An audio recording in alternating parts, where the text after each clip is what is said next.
Hello friends, welcome back to my channel. இன்றைக்கி நம்ம வீடியோவில் ஒரு ஸ்நாக் ரெசிபி தான் பார்க்க போகிறோம். அவல் வச்சு ஒரு ஃப்ரெஞ்சு ஃப்ரைஸ் செஞ்சுருக்கேன். ரொம்ப டிஃப்ரெண்ட்டான ரெசிபி. வாங்க ஃப்ரெண்ட்ஸ், வீடியோக்குள்ளே போகலாம். இந்த அவல் ஃப்ரெஞ்சு ஃப்ரை பண்ணுறதுக்கு இன்றைக்கி நான் 1 கப் அவல் எடுத்திருக்கேன். அவலை ஊற வைக்கணும்னு அவசியம் இல்லை. இந்த மாதிரி ஒரு ஜல்லடையில் அவலை போட்டு அதில் கொஞ்சம் கொஞ்சமாக தண்ணி சேர்த்து ஒரு அலசிட்டு ஒரு 5 மினிட்ஸ் இதை அப்படியே விட்டுருங்க. இந்த மாதிரி பண்ணாலே போதும். ஊற வச்சோன்னா ரொம்ப சொதன்னு ஆயிரும்.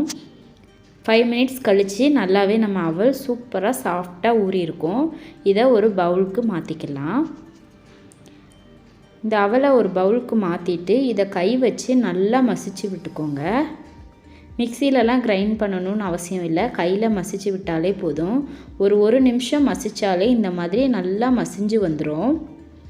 ஒரு பெரிய சைஸில் உருளைக்கிழங்கு வேக வச்சு எடுத்திருக்கேன். இதை நல்லா சீவி எடுத்துக்கலாம். இப்போ நம்ம மசித்த அவலை ஒரு பெரிய பாத்திரத்துக்கு மாற்றிட்டு அது கூடவே சீவி வச்சுருந்த உருளைக்கிழங்கையும் சேர்த்துக்கிறேன். இது ரெண்டையுமே நல்லா மிக்ஸ் பண்ணி எடுத்துக்கலாம். ஊற வச்சுருந்த அவல், வேக வச்ச உருளைக்கிழங்கு ரெண்டுமே நல்லா மிக்ஸ் ஆகி வரணும். இந்த மாதிரி கையில் அழுத்தம் கொடுத்து மிக்ஸ் பண்ணிங்கனாலே போதும். பாருங்கள், இந்த அளவு நல்லாவே மிக்ஸ் பண்ணியாச்சு. இப்போ இதுக்கு தேவையான ஸ்பைசஸ் எல்லாம் ஆட் பண்ணிக்கலாம்.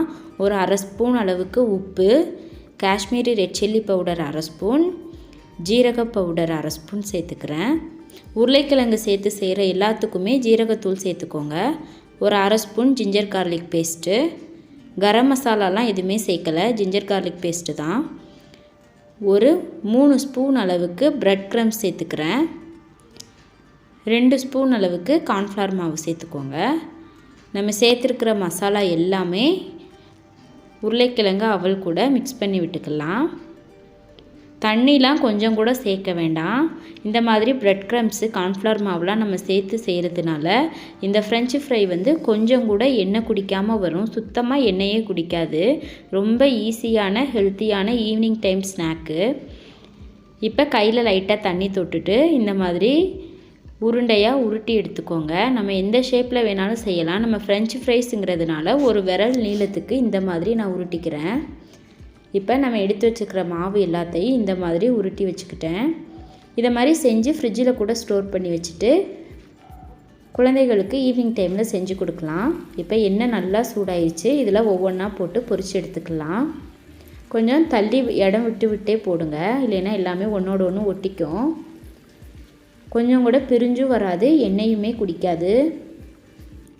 ரொம்ப டேஸ்டியாக இருக்கும் இந்த ரெசிபி. கண்டிப்பாக இதை ட்ரை பண்ணி பாருங்கள், எல்லாமே நல்லா பொரிஞ்சு வந்துருச்சு. உங்களுக்கு பார்க்குறப்பவே தெரியும் எண்ணெய் குடிக்காமல் தான் வருது. இது ஒட்டி இருக்கிறது இந்த மாதிரி பிரித்து விட்டு நல்லா பொன்னிறமாக வர்ற வரைக்கும் வறுத்து எடுத்துக்கலாம். பாருங்கள், சூப்பராக பொன்னிறமாக வந்துருச்சு. இப்போ இதை ஒரு பிளேட்டுக்கு ட்ரான்ஸ்ஃபர் பண்ணிக்கிறேன். அவலும் உருளைக்கிழங்கும் இருந்தால் போதும். 10 நிமிஷத்தில் சட்டுன்னு செஞ்சிடலாம் இந்த ஸ்நாக்ஸ் ரெசிபி. இப்போ இதில் இன்னொரு பேட்சை சேர்த்துக்கலாம்.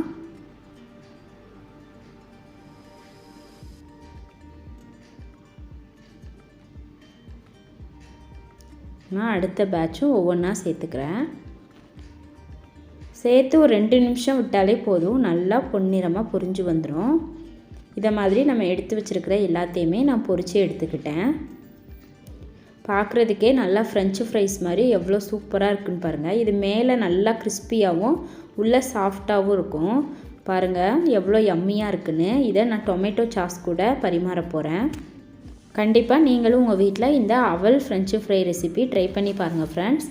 இந்த வீடியோ உங்களுக்கு பிடிச்சிருந்துச்சுன்னா லைக் பண்ணுங்கள், கமெண்ட் பண்ணுங்கள், ஷேர் பண்ணுங்கள். சப்ஸ்கிரைப் பண்ண மறந்துடாதீங்க ஃப்ரெண்ட்ஸ்.